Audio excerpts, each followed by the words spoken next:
Hello, in front of me I've got Seat Leon. In this video I'll tell you how to turn on safety systems in this car. In the beginning, take a look at the instrument cluster display. Press View button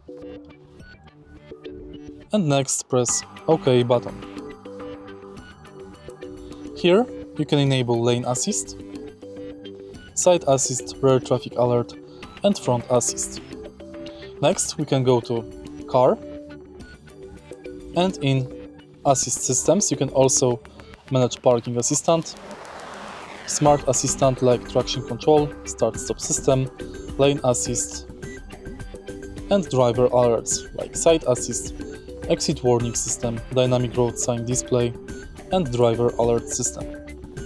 If you find this video helpful, please leave a like, comment and subscribe.